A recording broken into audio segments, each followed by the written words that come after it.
when I do these videos for YouTube, for my YouTube channel, which if this is the first time you're looking at this, I strongly suggest that you subscribe to this channel, Jerry Brainham channel. But there's people that leave comments under the videos and they request that I cover certain subjects. A recent request I got was would I discuss supplements and diets for women, and so that's what I'm going to do in this video. Generally speaking, let me start out by saying that the nutritional needs on a broad scale for men and women are pretty close to the same, taking into account a woman's generally smaller size due to a smaller structure. Obviously, most women are not quite as big as most men, so they need let's say the daily requirements vary. There's a couple of mistakes though that are made.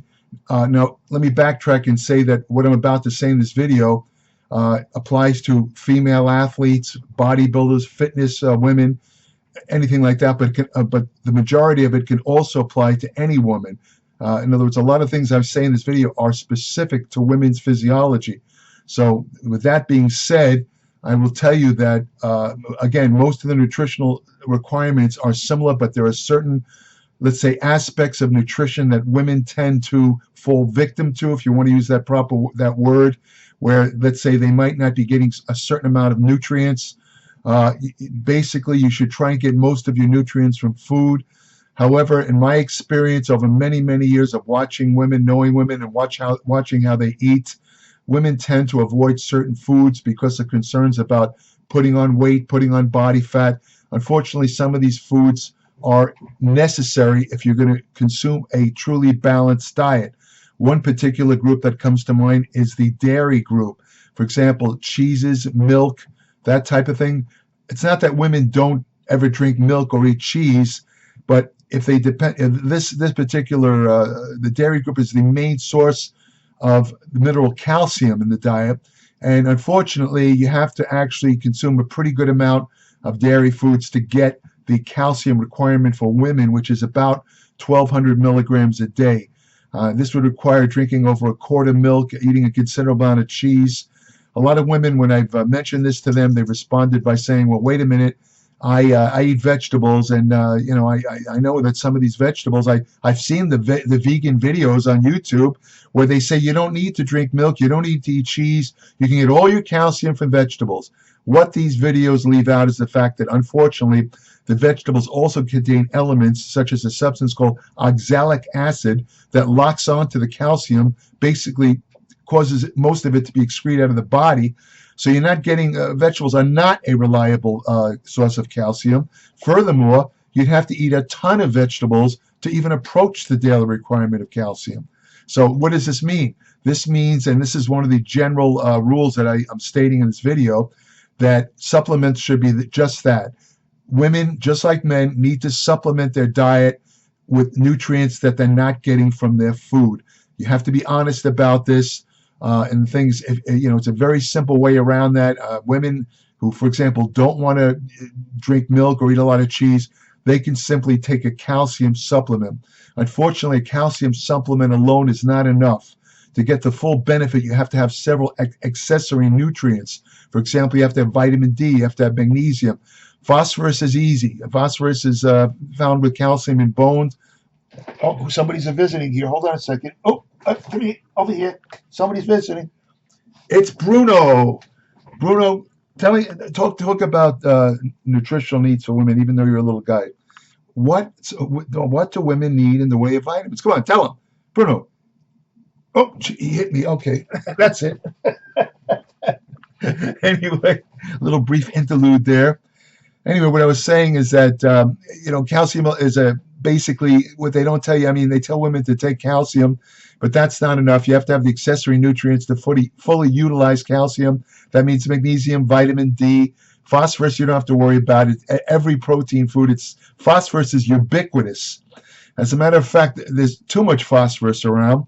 An upcoming article in my Applied Metabolics newsletter, I'm going to talk about phosphates or phosphorus, how too much can cause incredibly damaging effects to health.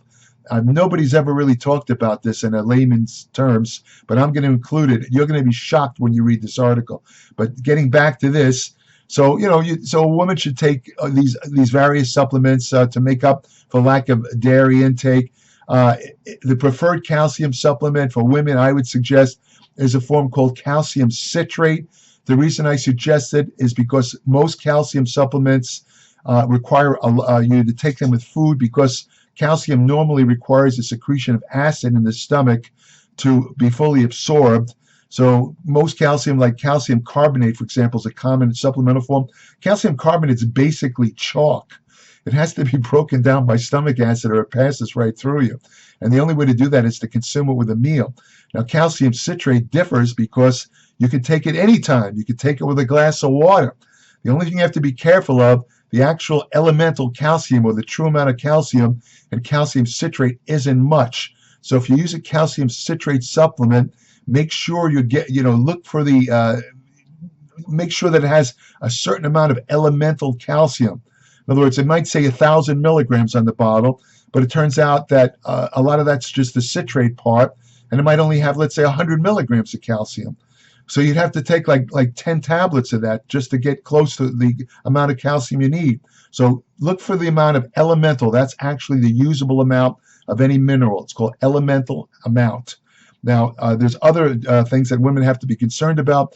Many athletes, female athletes, women athletes, let's say female bodybuilders, especially female fitness women, they have a tendency to get what they call the female athletic triad.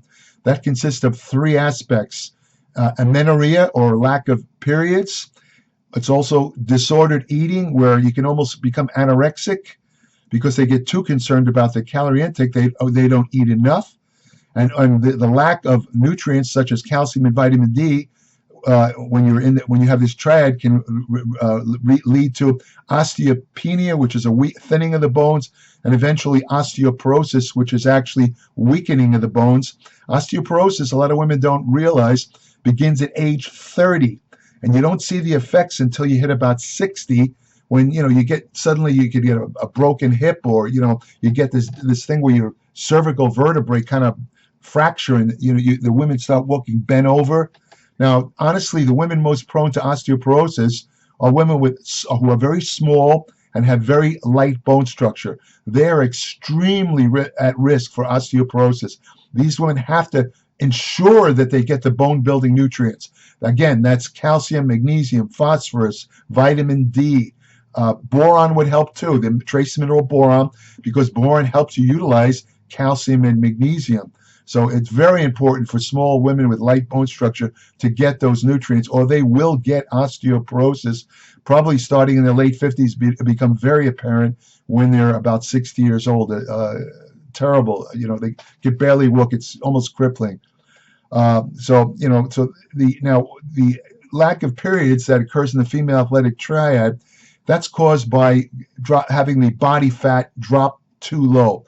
If a woman's body fat drops below about 11%, basically the brain senses it, and it stops releasing these substances called gonadotropins, which stimulate the production of estrogen and other hormones. And when that happens, basically the female menstrual functions turn off. So below 11% fat, it's very common to get amenorrhea, or lack of normal menstrual function. And this is very common with female bodybuilders and fitness women who drop to a very low percentage of body fat. But it can happen in any woman who's just for comparison purposes. The normal body fat level in a woman is considered to be about 23%, and a man it's about 15%. Women carry more body fat because they have more essential fat, which is found in their breasts, which is found in their hips and their upper thighs. This essential fat is basically not touchable usually by diet. It's there to provide calories in case of emergency starvation. So they have enough calories to produce a human baby. It's basically a kind of evolutionary development to ensure the perpetuation of the human species. And of course, it's also the bane of most women. You can reduce that fat if you diet and get down to body fat low enough. Also, I should point out, women who use, some bodybuilders and fitness women might use drugs that block estrogen. either Novadex, which works by competing with estrogen at estrogen receptor level. It basically prevents estrogen from working. The other type is basically aromatase inhibitors. Aromatase is an enzyme which converts androgens into estrogens. I should point out that women produce androgens in their ovaries and in their adrenal glands. As a matter of fact, most of their actual testosterone that they produce in their body is actually produced by the aromatization, of testosterone by aromatase. However, when women use these drugs, they go into a chemical menopause, and this can lead to serious health problems if it's done for extended periods. And also, of course, it knocks out menstrual functions completely. When a woman, another aspect of the female athletic triad is disordered eating, anorexia. A lot of women in their attempts to lose body fat will drop calories drastically. I recall there was a trainer who at Gold's Gym years ago. This guy passed away, I believe, in a car accident, but he had a large clientele of women. He made so much money that he wound up doing infomercials. But I actually overheard this guy once discussing diet with one of his female clients, and I was shocked to hear that he had the woman on a 600 calorie a day diet. Now that's a starvation diet. That's going to lead to disordered eating. That's anorexia, basically.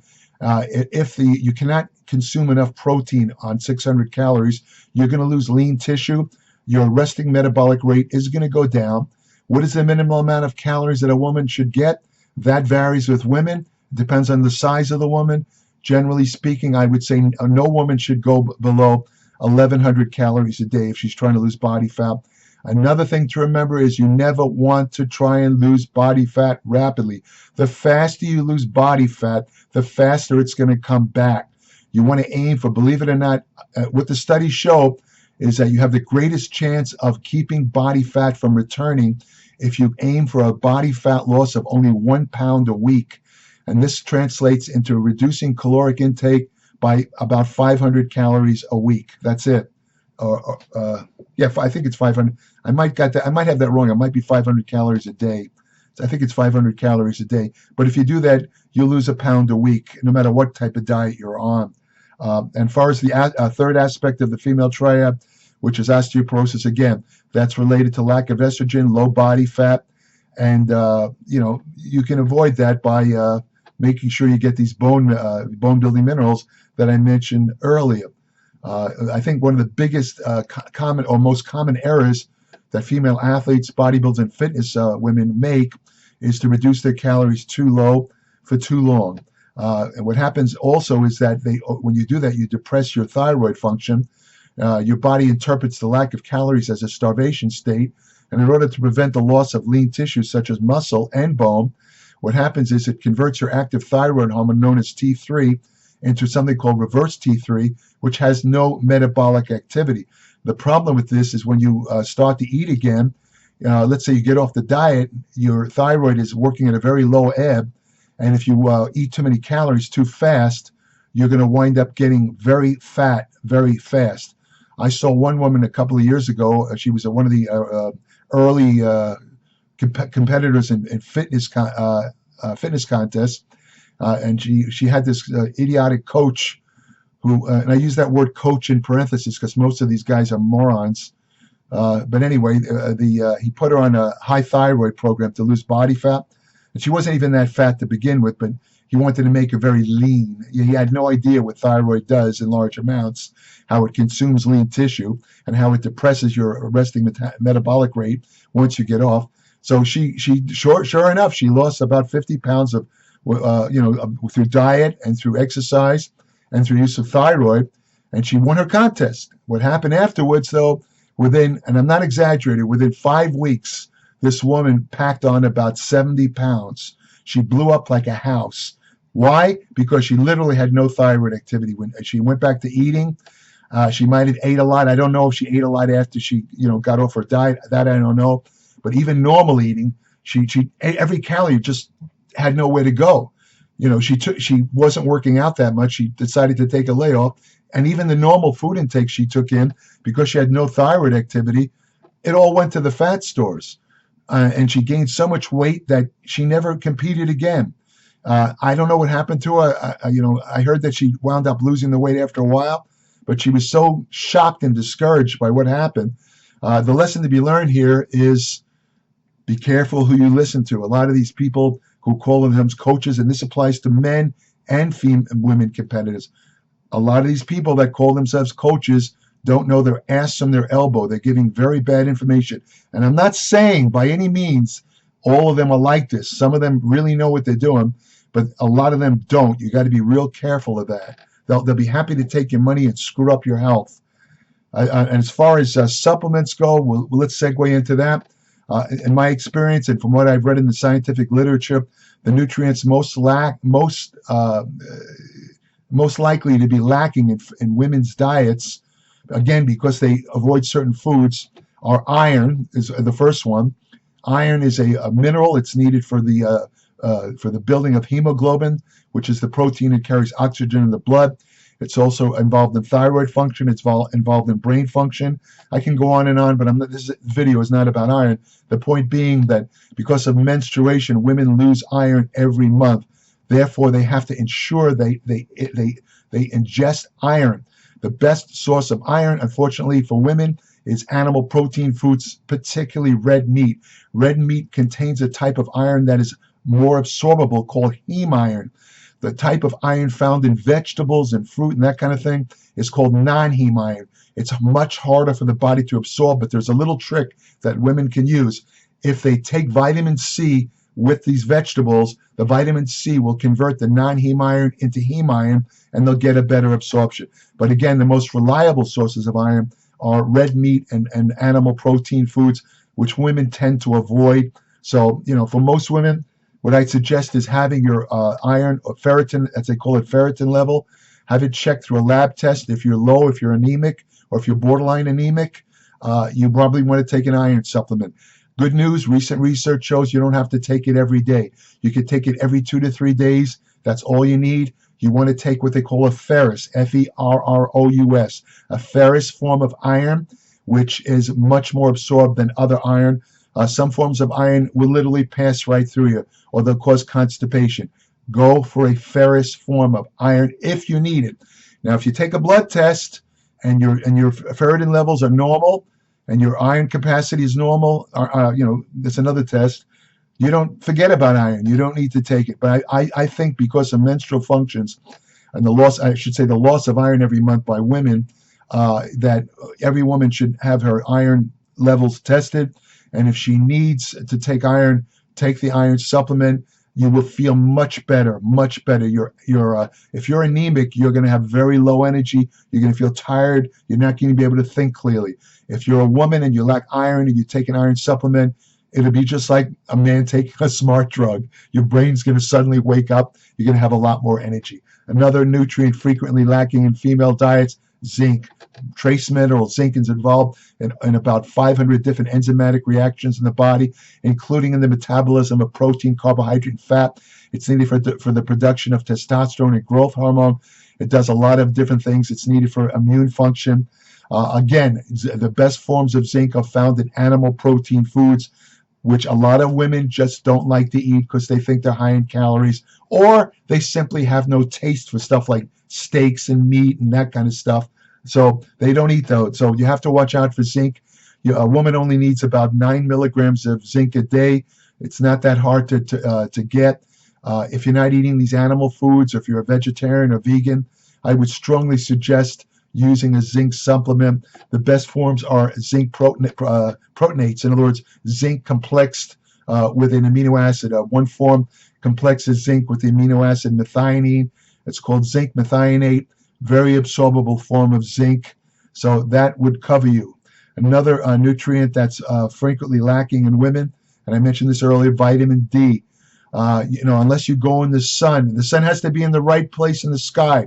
In the winter, in certain latitudes, the sun could be out, but it's not secreting the right wavelength. I'm not sending out the right wavelength of ultraviolet rays needed to convert the cholesterol in your skin into vitamin D. So you can be out in the sun for hours, you're not going to get any vitamin D. But if the sun's in the right place in the sky, usually in the summer, if you go out and expose most of your upper body, depending on where you are, I would suggest leaving your top on because you can get arrested. Although I would like to have your top off, but that's just me. Anyway, sorry about that.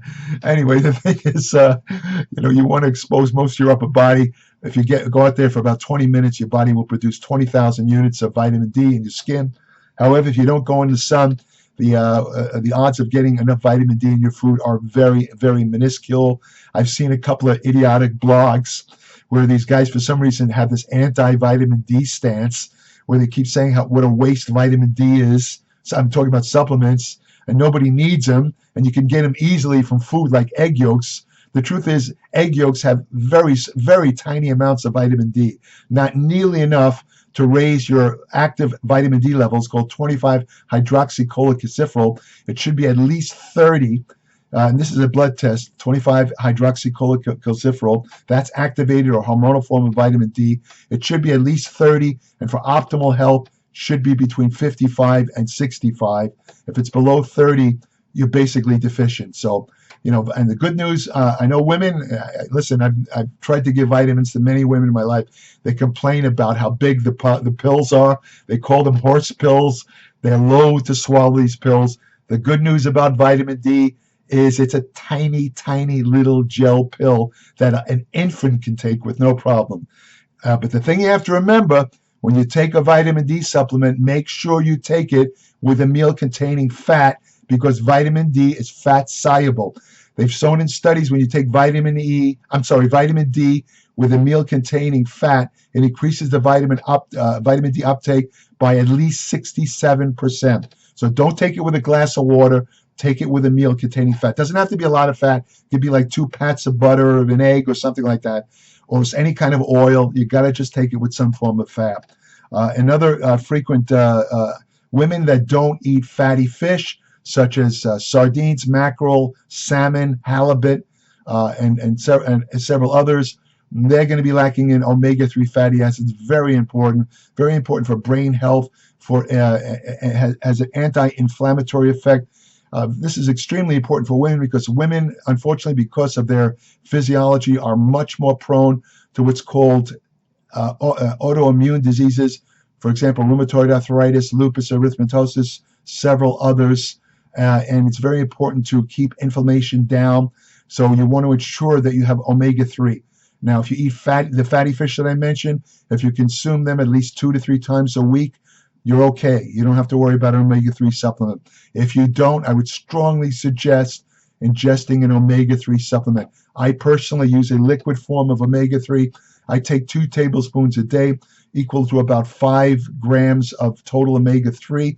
I take this because I have some inflammation problems in my body. I have chronic asthma, which is a inflammatory disease. I have arthritis in my knees, so I take a little more fish oil. The thing to remember about fish oil supplements is it's a highly polyunsaturated form of fat.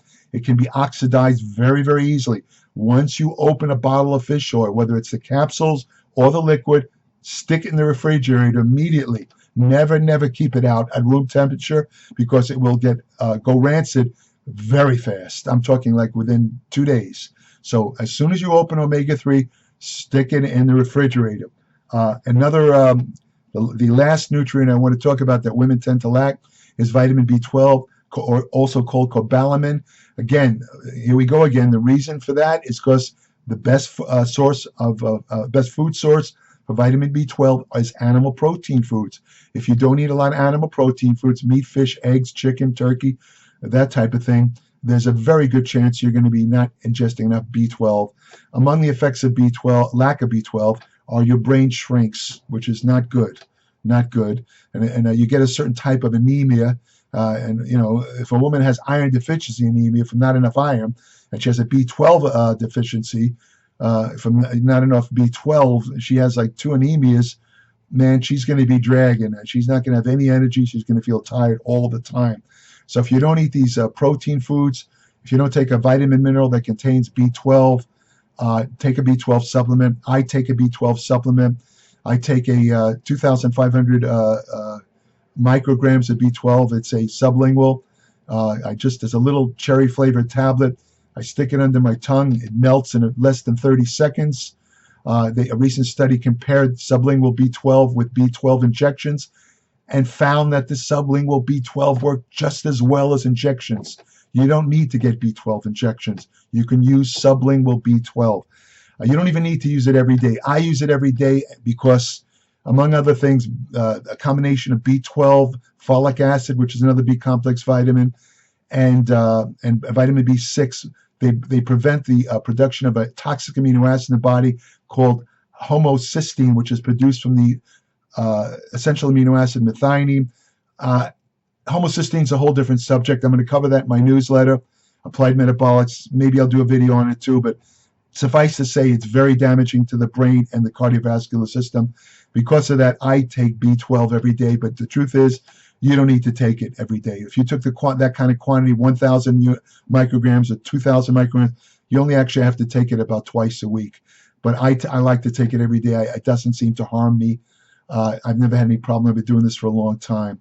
So one more thing about since the person who left the comment mentioned diets, let me put it this way. I talked briefly about the problem of too few calories in most women's diets. That's the main problem. But as far as diets go, the best type of diet for any woman is the diet that you can be most compliant with. Simply put, the best kind of diet is the diet that you can stay on. If you go on a low-carb diet, a ketogenic diet, a low-fat diet, and you just can't take it. If for example, I can never use a low-fat, high-carb diet myself because I was voraciously hungry on it. I just went on binges. I couldn't stand it. The only diet that worked for me was a low-carbohydrate diet. I started out with a ketogenic, which was less than 20 grams of carbohydrates a day. After 6 weeks, I increased the carbohydrate intake to 100 to 150 grams. Within three to 4 months, I lost every bit of fat on my body. I took no drugs, no thyroid. The low-carb diets are actually a pretty good type of diet for most women because in the luteal phase of the menstrual cycle, in the late luteal phase, women tend to get what they call insulin insensitive, where they become particularly sensitive to carbohydrates. So, by lowering your carbohydrates, it makes you feel a lot better. And also, at certain points of the menstrual cycle, women tend to be a little bit insulin insensitive. And also, they tend to secrete, because of estrogen, higher amounts of aldosterone, which will cause the familiar water retention that women get each month when they feel bloated, and it's caused by excess secretion of aldosterone, which causes the excretion of potassium and the retention of sodium in the body. So a low carbohydrate diet avoids those problems. Again, however, let me hasten to add, a low carbohydrate diet is not for everyone. It's best if you are already insulin insensitive. In other words, if for example, when you eat carbohydrates, if you notice that you tend to get like low blood sugar, or you get tired, or you just, you tend to gain weight faster, you're probably insulin insensitive. For you, low carbohydrate diets will be the best type of diet to follow. 75% of people are estimated to be insulin insensitive. The other 25% are not. For those people, the 25% of people that are not insulin insensitive, you can use any type of diet you want, including a low-fat, high-carb diet. I have to tell you, I've met a lot of women over the years who thrived on a low-fat, high-carbohydrate diet. Women tend to use glycogen better than men. So when they eat a lot of carbohydrates, they get a nice glycogen replenishment. Women also utilize fat better than men when they exercise. That's a little factoid for you. So again, in relation to diets, each woman needs to experiment and find the diet that she can stick with, whatever that is, whether it's just a basic low-calorie diet, like a Weight Watchers diet, whether it's a low-carbohydrate diet, or whether it's high-carb, low-fat, I should say, diet. The key aspect of any diet is a reduction of calories. That's the bottom line. You can only lose body fat when your calorie intake is less than what you burn through physical activity. So in that sense, all diets are the same because they lead to the same final pathway, whatever you want to call it. So that's about it. I hope this video was useful to you women. I love you all. If it wasn't for you, none of us men would be here. So, I'm for equal rights for women. I've always been, anyway. So, I hope you ladies get some benefit. And men watching this, maybe you have your girlfriends or your wives look at this video, and possibly it will help them.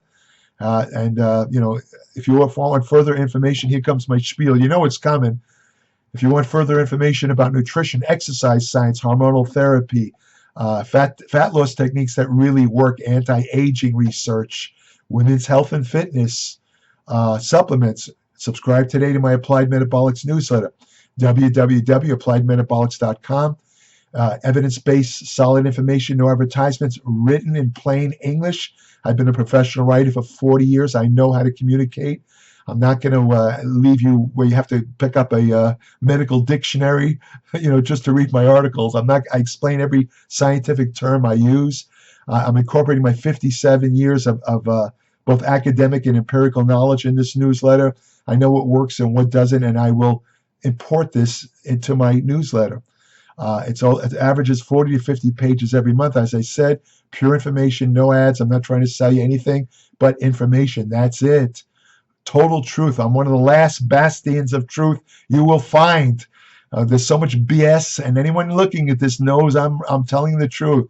Instagram, all these websites, there's so much crap. That's one of the reasons I started my Applied Metabolics newsletter, to counter that bro science crap. I want to give you the truth. So subscribe today, www.appliedmetabolics.com. When you subscribe, I'll send you an invitation to join my private Applied Metabolics Facebook page. I also answer short questions submitted to me from subscribers, only current subscribers. They can submit short questions, and I will answer them. I do not answer unsolicited questions.